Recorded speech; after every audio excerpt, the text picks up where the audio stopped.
comes down to basketball, when it comes down to actual talent and not taking dirty jabs, not punching someone in the throat, not kneeing someone in the groin, not flagrant fouling someone from behind while their back is turned to you, right? Not taunting somebody for a long time with your finger, right? Not walking into Indiana saying, walk in your trap, take over your trap, right? Not all these things, not trying to fight Caitlyn on the court. Those won't win basketball games. You know what will win basketball games? What this woman right here, Elizabeth Clark, does on a nightly basis. The face... Oh my, the face of Marina Mabrey right here on your screen. Let this be a microcosm for the next 10 years against every opponent who tried to hard foul and do CC nasty. I mean, Angel Reese. Look at this, man. Watch this. Marina always trying to score something with somebody, bro. This is crazy. Look. And it's Kelsey Mitchell. Come on. And look, Marina knows she was wrong. Because, you know Mabrey was wrong because we've never seen Kelsey Mitchell do anything. When her own fans beg Caitlyn Clark for autographs, Marina Mabrey loses it. Forget the woman who sold out venues, broke ratings records, and elevated the league to a level never seen in its history. On a random Tuesday night, forget about the record-breaking jersey sales, the sold-out arenas from coast to coast, and the private jets rented expressly to transport media crews and spectators from city to city. There appears to be a lot better picture of what this league should look like going future based on a single incident captured on camera. Everyone has been sharing that photo since last night. You can't unsee it after you've seen it. Marina Mabrey is watching Caitlyn Clark sign autographs for a wall of admirers who stayed long after the final buzzer while standing off to the side close to the tunnel. Furthermore, there is absolutely no subtlety to the expression on her face. It's hardly an impartial look. It's not just someone passing by and going about her daily routine. It's the exact look you give someone when you just can't abide that they're getting attention you think you deserve instead. A full, obvious side eye. And the internet, being the internet, picked it up in a matter of seconds and hasn't let it go since. Because this is some Canadian singer I don't know. This is her, what I think was her partner. This is a woman who was about who in heels about 6'5". Why do I know that? Because I was sitting here. I was right here. This is the Canadian singer. I don't know who it is. She was on Celebrity Cam. This is said Canadian singer and a partner. This is my footage. This is my footage. So, Marina is clearly trying to talk to Caitlyn after the game. Caitlyn does not want anything to do with Marina Mabrey and just walks right by and starts signing. Who is waiting in line to sign a contract with Marina Mabrey? This is the real question that no one wants to spend even a moment thinking about. No one is going to forego supper, spend an additional hour stuck in traffic, or wait an additional 90 minutes after a game just to have Marina Mabrey scribble anything on a jersey or ticket stub. As a basketball player, that is not intended to be offensive. In terms of cultural appeal, ticket revenue, and pure star power, that is just the current situation for these two players. Every time one of them takes the court, markets are moved. For a very long period, one of them has not done so.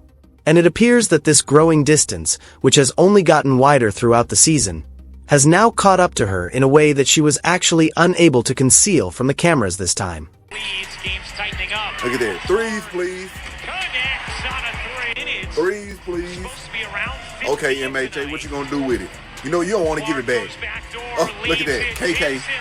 This wasn't your typical regular season evening. In front of her own paying spectators, Mabrey was playing for her own team on her own home court. And the Indiana Fever entered that building and won. Caitlyn Clark and her teammates did more than simply compete. They departed with the outcome at the very building where Mabrey is meant to be in charge of establishing the mood and regulating the ambience. As a rival, that is not something to take lightly, to be honest.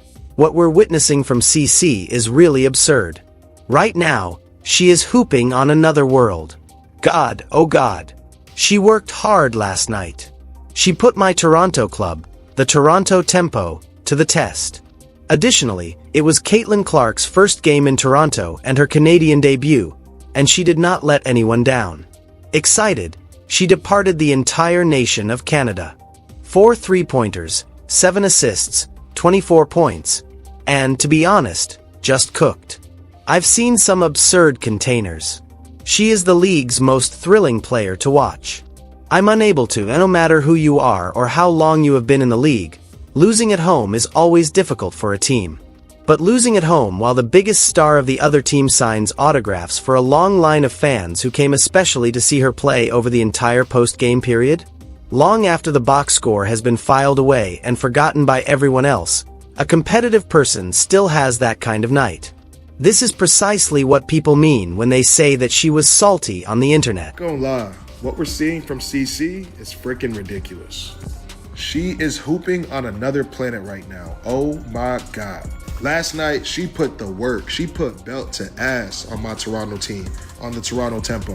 It was also Caitlin Clark's Canadian debut, her first game in the city of Toronto, and she did not disappoint. She left the entire country of Canada excited. 24 points, 4 3-pointers, and 7 assists. Just honestly, just cooking. Like, some of the buckets I've seen, ridiculous. Like, she's the most exciting player to watch in the league. I can't. It was more than a single errant glance caught at an awkward angle. It had the added annoyance of witnessing the visiting team's point guard treated like the evening's major attraction by her own home audience in her own building. Whether or not they acknowledge it in public, people remember moments like that. Although most seasoned pros avoid showing their dissatisfaction, nobody likes to witness a rival receive more attention in their own home than they do on their best night. This time, Mabrey was unable to accomplish that.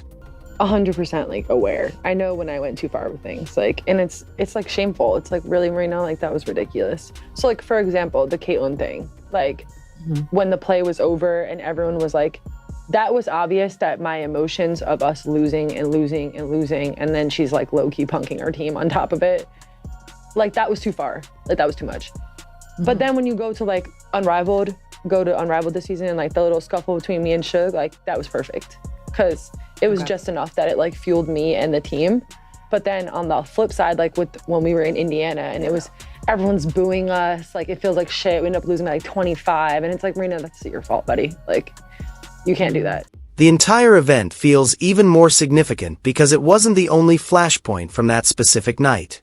Mabrey got right up in Kelsey Mitchell's face on the floor, jawing at her constantly and making frantic gestures as if Mitchell had somehow committed some awful basketball crime before the post-game tension even began. She wasn't acting in any way that deviated from the typical course of a competitive basketball game, and Mitchell wasn't making fun of her. However, Mabrey was nearly nose-to-nose with her the entire time, asking her exactly what was happening.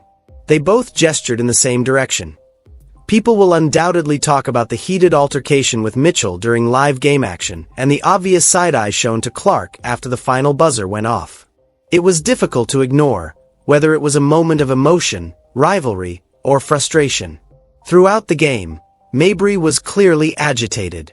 Rather than using her displeasure to improve her performance on the court, she seemed to spend most of the evening concentrating on others surrounding her. This is crazy. I have never seen Kelsey Mitchell react like this.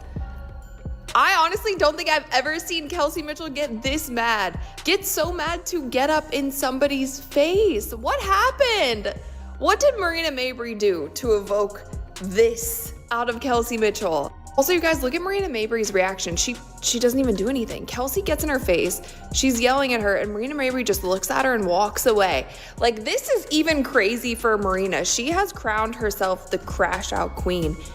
She didn't even say anything. She wanted no smoke. I need to know what happened though. Like, was anybody at this game? Was anybody sitting courtside? Does anybody have a different angle of what went down? Like, what caused this? I have so many questions. You have like one of the calmest players in the league going off on one of the biggest crash outs in the league, and the crash out does nothing in the calm play. For those who believe that this occurrence happened out of the blue, it really isn't. And that is supported by history. This is the same Marina Mabrey who was seen pushing Caitlin Clark earlier in her career. The incident garnered a lot of attention at the time because, once the replay was slowed down, it appeared to be needless and unprovoked. In that earlier clip, Clark was also not engaging in any offensive behavior. When you compare that earlier moment to everything that has transpired after then, it has become somewhat of a recurrent pattern. For some time now, there has been a constant, low hum of tension between them. Furthermore, if you look closely, it has never really been about defensive strategies or basketball principles. It has always been about attention, about who the cameras catch leaving the court first, about who the fans really form a line for after the final bell goes off, and about who continues to be the focus of attention as the arena begins to empty. Lord, that is an ejection. If you do that, if you do that in the NBA, you're gone, bro. Like, what are we talking about? This is common sense. This is the most bottom of the barrel of a professional league I've watched, bro. Like, what is this? And she's sitting there laughing like it, bro. Oh my God, man. She's always in the mix. WNBA, y'all never fail to outdo yourselves. You guys never fail to outdo yourselves. It's crazy. There's a scrape across the face. That's what Clark didn't like. Boom. Look, she could have got whiplash.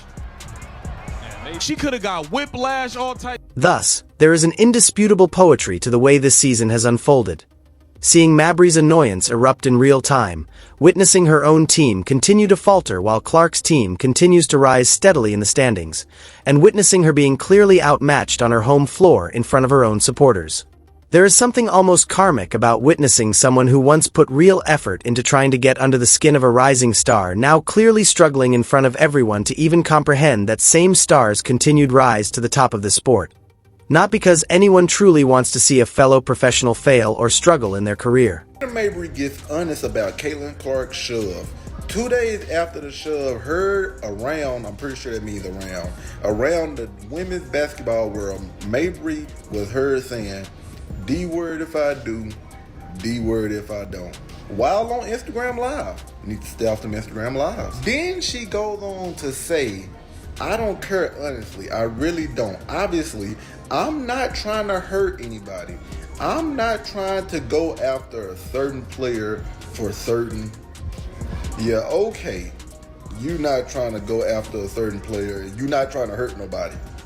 But you bulldozed somebody that was blindsided and eventually got hurt. We can literally say that her injuries started from this. What is truly odd about all of this is as follows. Instead of simply appreciating what Caitlin Clark is doing for the sport as a whole, player after player in this entire league continues to react adversely to her. If you truly take a step back far enough to look at the wider picture objectively, the cost of tickets increases dramatically each night she performs. In every location she travels to, hotels fill up more quickly, small eateries report higher revenue nights, and TV numbers soar in ways this league has truly never seen in its whole existence. She is by far the most prominent figure in women's basketball history at any given time. Started from the national championship game, and I've been dealing with this for 2 years now. And understanding, like, yeah, negative things have probably been said about me, but honestly, I'll take that because look where women's basketball is. People are talking about women's basketball, but you never would think that we'd be talking about women's basketball. People are pulling up to games. We got celebrities coming to games, sold out arenas, like, just because of one single game. And just looking at that, like, I'll take that role. I'll take the bad guy role, and I'll continue to take that on and be that for my teammates. And if I want to be that, and I know I'll go down in history, I'll look back in 20 years and be like, yeah, the reason why we watching women's basketball is not just because of one person. It's because of me too. And has elevated and popularized their sport. Indeed, there were many other tales before her, but none of them had the same influence as her. And too many of these seasoned professionals see her like a threat to be controlled rather than a true asset to be exploited, rather than acknowledging that rising tide as something that boosts every single roster and every single paycheck in this league. When all the justifications are removed, it is simply envy. There are several players in this league that can match her shot for shoot on any given night, so I'm not necessarily envious of her raw talent on the court. What makes her unique is her cultural influence. In order to get a chance to get her autograph or take a short picture with her, fans are arriving early, lingering late, and waiting after the final buzzer. You can't just coach a marketing strategy into creating that type of authentic relationship with a mass audience. No matter how hard a league office tries, it either happens naturally over time or doesn't happen at all. And it happened to Clark in a way that virtually no one else in the history of this sport, college or professional, has experienced. WNBA women are 100% jealous of Caitlin Clark. You cannot sit here and look me straight in the eye and tell me that this girl, Caitlin Clark, who put your sport on the map, who pays your bills, who is your meal ticket, is the 11th best guard in the WNBA. You can't sit here and look at me in the eyes with a straight face and say she's the 11th best guard. This doesn't have anything to do with skill. This doesn't have anything to do with how she plays on the court. This has to do with they can't stand how much of an impact she has had on the WNBA. They can't stand that she has put their sport on the map and that she made their sport relevant. Yes, there's been plenty of other legends before her, but they never ever had the impact like she had. If you look at any arena she plays in this season, you'll see the proof before the game even officially begins. Lines that stretch around entire city blocks hours before the doors open to the public.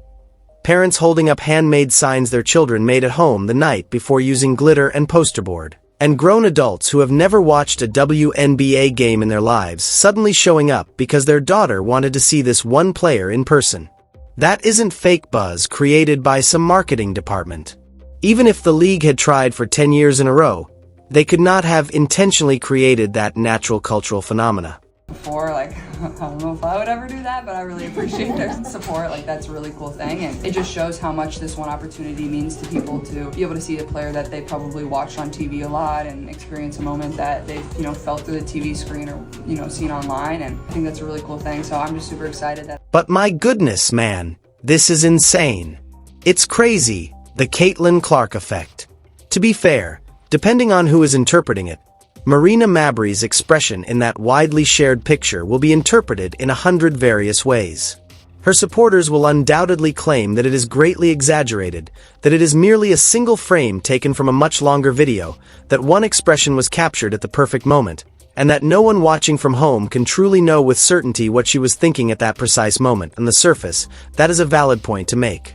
It's true that faces are frequently frozen in unfavorable poses, and social media really adores transforming a single moment into a comprehensive story about a person's personality. Is Caitlin Clark but signing her jersey in Toronto in Marina Mabrey's building? Marina Mabrey choked the game, which is why I call her Marina Maybe. Maybe she'll play, maybe she won't. Maybe she'll play well, maybe she won't. I did not know this was this many. It was this many Caitlin Clark fans in Toronto. Some was traveling, of course. But guys, look at all the 22 jerseys out there. Like, what? This is majority. Like, this is not. I'm sorry, I didn't mean to hit that again. This is not just majority. Like, this is not just the Indiana Fever line. This is not just the Fever entrance. This is the whole entrance right here, which what it looks like at least, right? But just look around. All you see is Caitlin Clark jersey. You can barely even see a Tempo jersey, if I'm not mistaken, right? Like, you got a Kawhi Leonard jersey right here. But God, this is crazy, man. The Caitlin Clark effect is insane. However, let's be honest about what that picture means to a lot of people. It captures the tension surrounding Caitlin Clark and the enormous attention she has brought to the league, regardless of whether it is fair to Mabrey. She has attained a level of widespread recognition that most gamers can only imagine, and whether they want it or not, everyone in her immediate vicinity is brought to light. Like, you see these two here. Like, they're going to be unmistakable here and here. Here and here, that's where they are. This one with the glasses, you can see her in my video as well. But as someone who sat right here as this is going on, yeah, they are the exact people. Except from a few meters away, it looked like Mabrey was trying to talk to CC after the game, Kate just ignored her to go to the fans. In interviews, this tension is evident. Veteran players are frequently questioned by reporters about Caitlin Clark's influence. Some choose their comments carefully, while others provide succinct, awkward responses or sly compliments. Seeing someone so young and new to the league drastically alter the environment they spent years creating is what causes that unease. So many different reasons. One, these WNBA players, they're bullies, they're jealous, they're envious. I believe there's some underlying racial energy there as well. You have veteran players who have been in the WNBA for years and they feel like they didn't get their recognition, they didn't get their marketing. But Caitlin Clark entered the WNBA a phenom. This has been her whole entire life. She's been breaking records. Her resume proves it with her accomplishments. She was the Rookie of the Year for the WNBA, right? So you have players that are mad at her status, but she earned it.